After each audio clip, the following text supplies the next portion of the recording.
I think the Golden State Warriors should pay Draymond Green whatever he wants.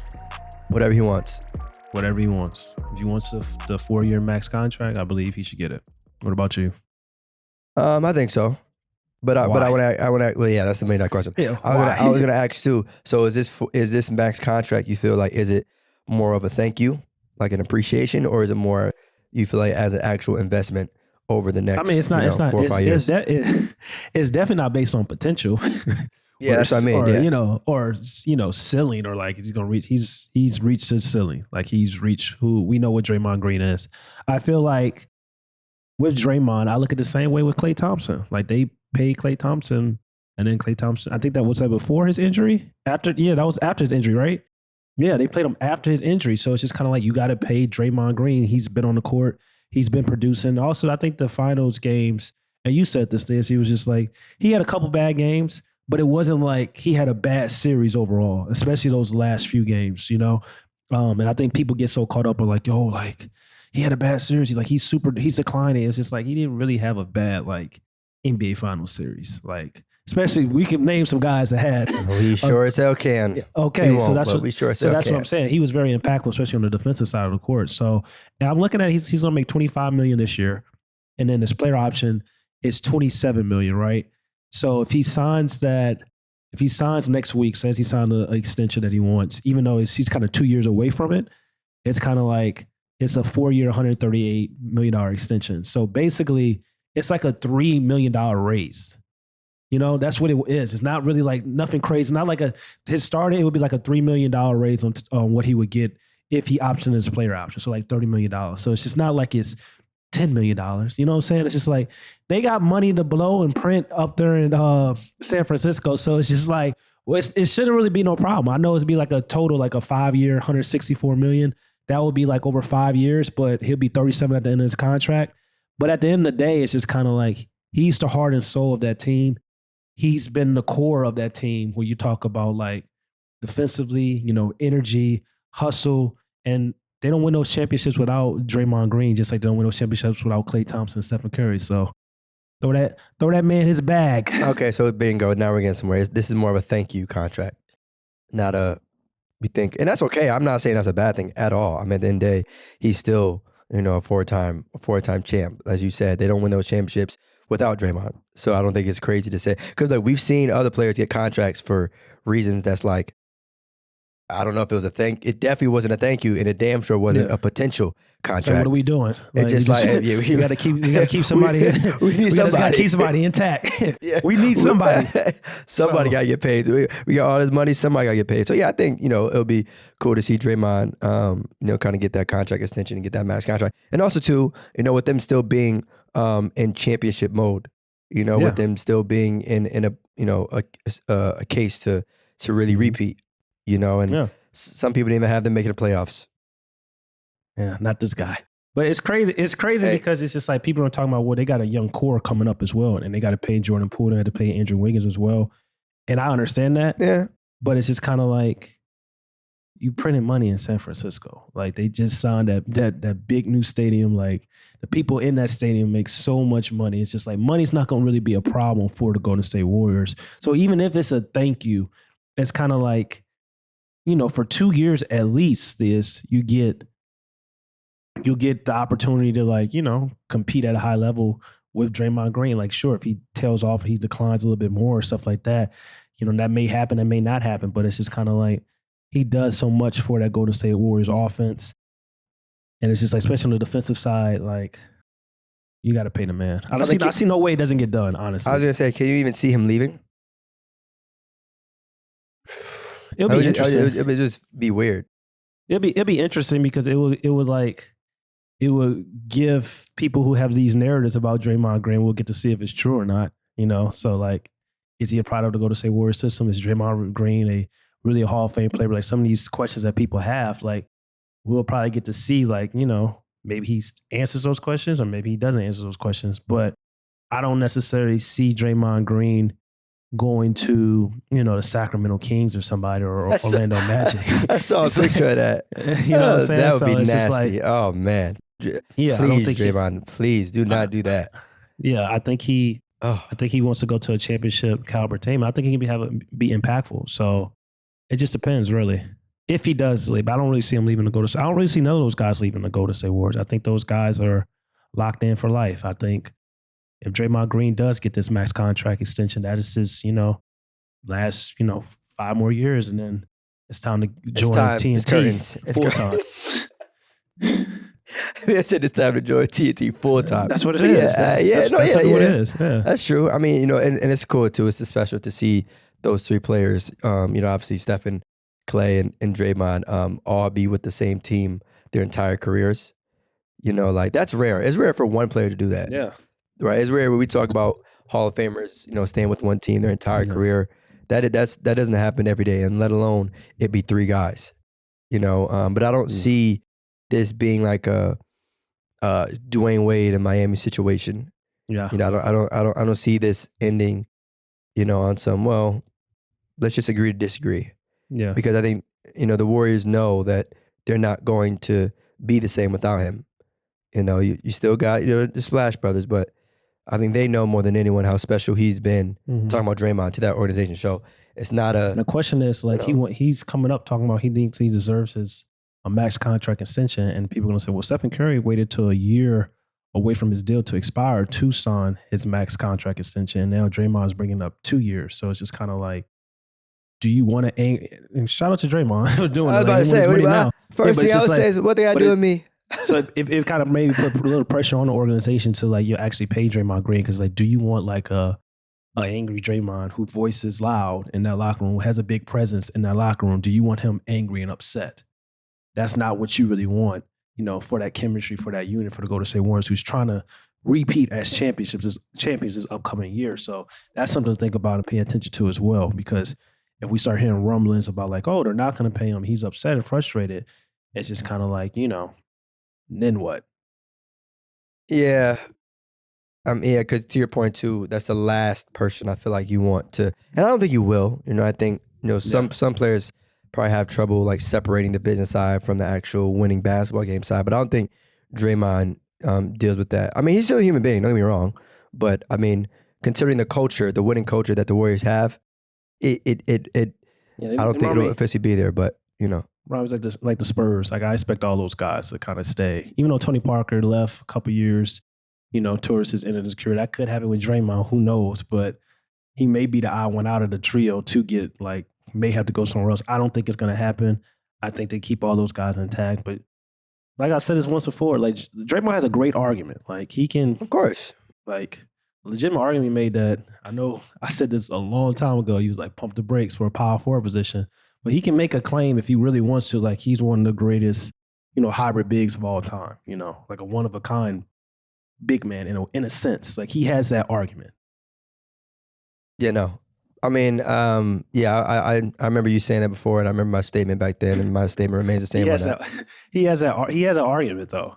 Argument for like, no. Being a one-of-a-kind player, in a sense. Cool. Okay, well, that statement. But that headline, that's absolutely, I agree. But most times, if you're a one-of-a-kind player, that means you're in the best of your positions. Like, no, because I remember before you mentioned other names. That's what it was. You're not mentioning names now, but no. No, I'm just saying. But it's just like if all I'm saying is just like Draymond Green's a 6'5" center that's played the center position, that's did a small lineup with the Golden State Warriors, and they maximize that with Draymond playing the center position. Also, he initiate the offense with Stephen Curry as well, allowing Stephen Curry to play off the ball, and he guards 1 through 5, one of the best defenders, this league has ever seen. To me, that makes Draymond a one-of-a-kind, which also makes one-of-a-kind type of player, which helps Draymond for his argument at the negotiation table. We talk about like, yo, of course, I'm the core and heart and soul of this team. I'm a one-of-a-kind type of player. Pay me my money. Like, of course, he's definitely one of the most unique talents kind of in the league today. Because even though we always talk about Stephen Curry changed the game, Draymond also changed it. Right? Not saying that like it's been the same level, but like no one was really playing small ball the way the Warriors were, and that doesn't happen without Draymond's ability to play that the 5 position. Right? We talk about the Splash Bros, we talk about the spacing and all that, but like that's literally impossible if Draymond isn't able to guard bigs. Right? That's impossible if he's an undersized big that is literally guarding some of the best centers in the league. So you talk about putting certain players in hell. We always talk about, guards and wings, but Draymond has put some centers in hell as well. He had the MVP in hell couple in key possessions. He didn't have this past y'all MVP postseason in hell. So keyword, y'all MVP, had him in hell. Had him in hell. Rudy Gobert in hell. Yeah, these are guys that's not hard to do. Yeah, but these are guys that are standing like, we talk about 8-9 inches. Rudy Gobert in hell. Is that even possible? No. Yeah. 8-9 inches, 50, 60 extra more pounds and stuff like that. And Draymond's actually guarding these guys. And also like he's switching out on the pick and roll and guarding guards as well at times, and doing his best to stop them. So that's what I'm saying. When we talk about a one-of-a-kind player, like Draymond has that, like, on his resume that he can really say, like, I'm a one-of-a-kind player. I've done this. I've done that. It's not too many people like Draymond Green. And even Draymond's starting to have his own disciples. Like, we look at Grant Williams. Like, Grant Williams was on a podcast talking about, like, I idolized Draymond. I looked up to Draymond. I wanted to be a Draymond Green type of player. Draymond's role is about to, like, live on through the rest of history when we talk about the up-and-coming NBA guys and up-and-coming NBA players. So you got to give that man credit when the credit is due. Yeah, and that's how you know the impact is real. When there's players that follow, your game / when you are still in the league, let alone after you retire. You know what I'm saying? So, I mean, his role is evident. I mean, if we can sit here and argue, certain things, but I don't think anyone should be debating at this point if he's a Hall of Famer. You know what I mean? And once you're in the Hall, even though some people have mixed opinions about who's in there, you still a Hall of Famer. It's a lot of guys that's in there. So of course, but Draymond to me isn't. Yeah, he's locked. Yeah, he's a lock. I don't think he's some. If you want to debate, only thing I would probably entertain is like, all right, whether he's like a first ballot. But even that, it's like, I mean, if you know he's going to get in at some point, then it is what it is. Like there are way other players who may, probably shouldn't be in the Hall of Fame compared to his resume. So I don't think it's, it makes too much sense to say, Draymond isn't this or that. And there aren't too many 4-time NBA champions walking around with the same franchise, mind you. But hey, I'm sure the Warriors and him will come to some agreement sometime soon. This isn't like I don't think he's frustrated or anything, but no, it's crazy because we always talk about loyalty. Like, should you have loyalty? Like, within the NBA and stuff like that, and then it's always the organization asking the players to have loyalty sometimes. But then when it's time for them to show that loyalty, that's why you respect teams like the Los Angeles Lakers, what they did for Kobe Bryant and stuff like that. Like, Kobe was well past his prime, but it was just like everything he's done and meant to this franchise. Like, here, Kobe, 2-year, $50 million. You know what I'm saying? My boy Kobe said, "Pay me. I want the money. My goat. My goat."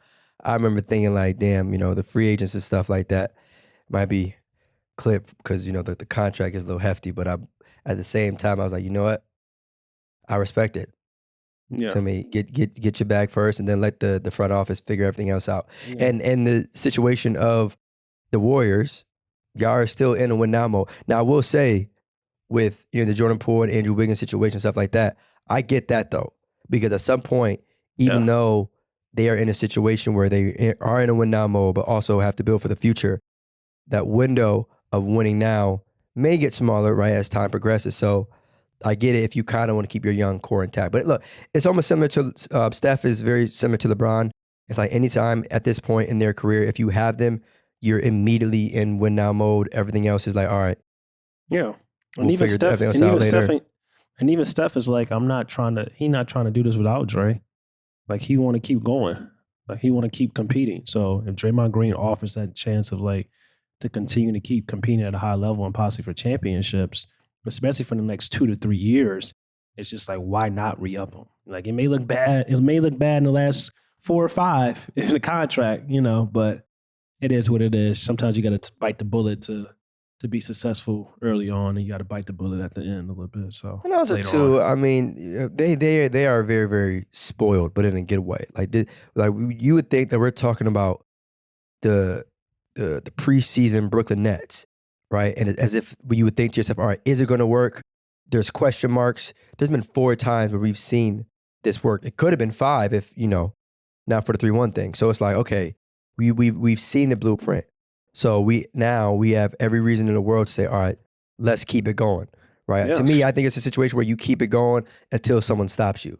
Like, Yeah. this doesn't seem like a train that's slowing down anytime soon. So, And they also like it's great that they won this year too, because it makes his argument even more valuable. Winning this past season was the best thing the Golden State Warriors could have done, because we always talked about, like, nobody was like, you play who's in front of you. It ain't their responsibility, their job to worry about who's healthy, what team they playing, what seed is what, who went to the NBA Finals. Like, you play who's in front of you. So, and they won and they got it done. Like I said, it was like they were supposed to win. Like, they were a dynasty. They had the players, they had the experience. Like, you look at when we start looking at things at the second round and then the third round, we're like, all right, the Warriors should get this done, and that's what they did. So, shout out to them. you got a cap or no cap? Cap or no cap? Let's see. I was going to say something about Dame, since we were talking about all this, like, loyalty stuff. But I mean, it's just like, I'm tired of talking about Dame. you tired of talking about Dame? I don't know. I'll tell you. De'Aaron Fox, Shea. Who's on the Magic? Paolo. No, Paolo, come on, Orlando. I mean, hopefully some exciting stuff happens in Orlando. But all right, no, whatever. Let's. I think we had a cap or no cap. If whether they would make the playoffs. So that was kind of clipped. I think you said no to that. Orlando Magic? Yeah, man, it's Orlando Magic. No, the other team in Orlando. What? Nah, this is a good one. Cap or no cap with the Portland Trailblazers will make the playoffs this year. Cap. What are we doing? Wow, that's I mean, they got better. They did? No, I'm asking you. They did? What makes you think that? They got Grant. They returned Simons. Oh, yeah, you know, that was a good trade. That was a very good trade. That was a very good trade. And you did ask the playoffs. You know what? Yeah, you know right. Yeah. Because they got some regular season vibes out there. But I mean, that's all they have. That's what I'm saying. I think the better question would have been like, what seed or whatever. But either way, I mean, either way, it doesn't matter. It ain't top 4. It ain't top 6. That's what I'm saying. Would they make they 7-8 seed, like possibly with Dame. But you know what though? Even with the 7th seed, they can still not make the playoffs. True, yeah. We've seen that happen this year. I think the Cleveland Cavaliers was 7th seed. Nasty work, yeah. That's what I'm saying. You think Dame is taking the easy way out? I think I know it's not a cap. Not at all. Not at all. I mean, he just got paid. And I mean, the easy way out, no, not at all. Yeah. I see a lot of people. Easy, okay. From a basketball perspective, maybe. Yeah. Like, easy way out, as if like, all right, you're not going to a different team and trying to win championships. So now it's like, okay, if he doesn't make the playoffs or if he doesn't win a championship, he could say, well, it's not like I have a good team. So what did I really expect? But at the same time, that's not his responsibility to build a great team. You know what I'm saying? His responsibility is to play, compete, and last, but damn sure not least, get paid. So it's not like, he's a GM or some shit. But I don't think he's taking the easy way out, because what's the alternative? Because if he requests a trade, actually, no, I was going to say, because if he requests a trade, usually people would say, be loyal, don't leave. Dame is a very unique situation. Yeah. There would be a lot of people thanking him for finally putting, himself first outside of a financial perspective. But no, I don't think he's taking the easy way out at all. Yeah, I only reason I ask that because I see so much like conversation about Russell Westbrook and things that Russell Westbrook has done in his career, or like the way Russell Westbrook is like performed.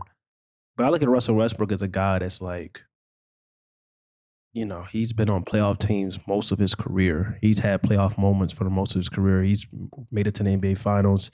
He's been on teams where, like, even like the Los Angeles Lakers, I know that didn't work out the first year. It's just like he's been in situations where it's just like he's willing to like try something new. Now that may be regardless of like people say like, yo, we're trading him and stuff like that. Like, we don't want him on our team. I don't know situations at hand, but like it just seems like he's comfortable with like at least trying to like go out and win a championship. So that's what I would say about the easy way out. It's just like Dame has made $450 million in his NBA career earnings. Like, I know money is everything. I totally agree. but it's just kind of like it's like how the media kind of like views one player versus another. It's just like people constantly talk about Russell Westbrook and the things he's not doing. He's actually trying to go out and compete and actually win the championship. Dame, as much as he says like he wants to win the championship in Portland, there's nobody in this world that believes that. It's nobody that thinks that Portland, but it's just like, it's not real. That's what I'm saying. Like, it's like, all right, like Dame can say that, but we know that's not, so that's not going to happen. And it's not even like he's trying to like really do that. So, but I can't completely agree with that, because I think there's some players who only play for a contract year, which we've discussed before. Like there are some names that only decide to show up when money is on the line. But yeah. I mean, and also too, I don't want to make it seem like Dame is lazy. And I know you're not saying that, but just like, I don't think he's in a situation where he's just vibing like, all right, it is what it is. We just chilling. I know we're not going to win a championship. I'm just going here to collect checks. Well, what has it been though? But I'm saying there's not much that he can do. That's another thing too. It's like, if you feel like that is the case, what else would you recommend? Like realistically, what is it that Dame could do outside of request a trade? I think it's just like we talk about. I mean, the CJ McCollum and Dame situation for years, like it was, they didn't get the maximum value of what they could have gotten on CJ McCollum. They traded him eventually. And if you was going to trade him eventually, you should have traded him early when his value was super high, where you probably could have got a legitimate like star probably in return. It would have been a decent like swap. Like what they got from return from CJ McCollum was considered really nothing. You know what I'm saying? So this is like, and Dame was one of those people like, oh, I'm not going to go to the front office and say this or that and stuff like that, because he was, loyal. But it's just kind of like, I don't know. It's just like, I can't, it's like, you say it's not like he's been chilling. Yeah, he's been competing, going to the playoffs and stuff like that, and he hasn't been the best team situation.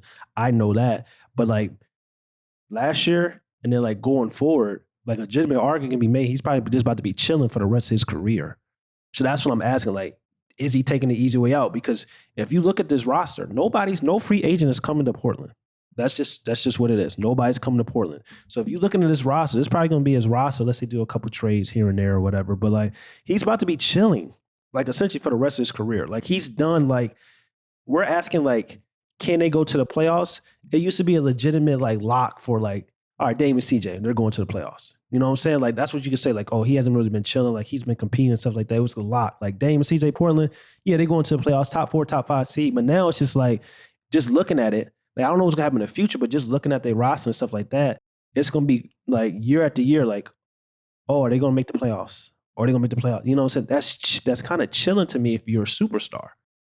Yeah, I mean, but you know what though? At the same time, this is definitely not my prediction, but they could mess around and scare some people, make it to the Western Conference Finals, like on the lowest of keys. I know that sounds crazy, but yeah, I mean, I'm saying though, when you look at what the Hawks did, right, with Trae Young, and it's a very similar situation. He's not Trae Young. That's kind of heavy. I'm saying he's not. No, I don't mean. I heard you. I heard the audio. I'm letting you know that's kind of heavy. He's not Trae Young when we talking about like facilitating and run the offense. Like that's what I mean. You know what I'm saying? I know. Yeah, I know what you mean. I'm not talking about like his overall game. I'm talking about like passing, getting his other teammates involved, creating opportunities for others, like generating all this offense, like 90% of the offense, like for us, like passing and scoring. Scoring wise, yes, Dame, but passing wise, no, he's not. That's why that's what I'm saying. It's not even a chance because he's not that type of guard. Yeah, it would take a lot for him to. Yeah. I mean, but at the same time, but at the same time, though, I want to give him the benefit of the doubt because it is Dame.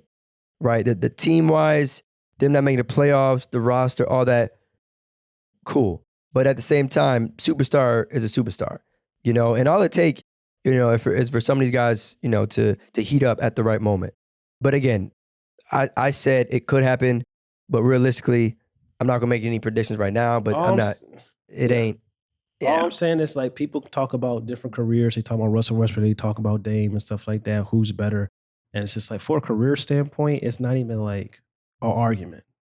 And that's because Russell Westbrook has placed himself in certain positions, like to actually have a chance to compete at the highest level, whether it's getting traded, whether it's like, being an MVP, whatever the case may be. It's just like he's placed himself in positions to like solidify his legacy in his career. Like it's not even an argument of like whose career is not even it shouldn't even be, they shouldn't even be in the same sentence. Now, from a talent perspective, people are going to be like, well, Dame may be more, neck and neck talent wise, but I just look at it as just like Dame is, I don't blame Dame because it's not his fault, like you said, but it's just like right now, this next 4, he's probably just chilling. Like, it's really kind of sad though, because he's one of the most coldest players this league has ever seen, but it's just like he's really about to be just chilling.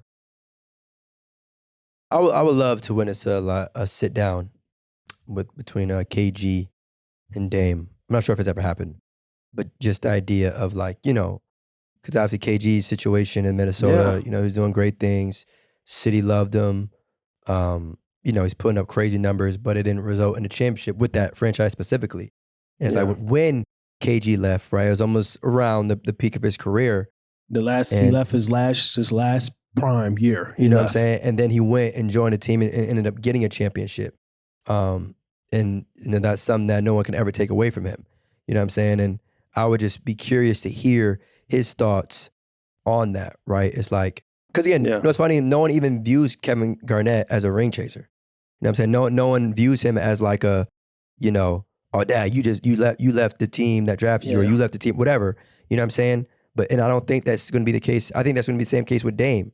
It's like no one is like, you're in a very unique situation where there would be very few people that will dislike that decision outside of Trailblazers fans.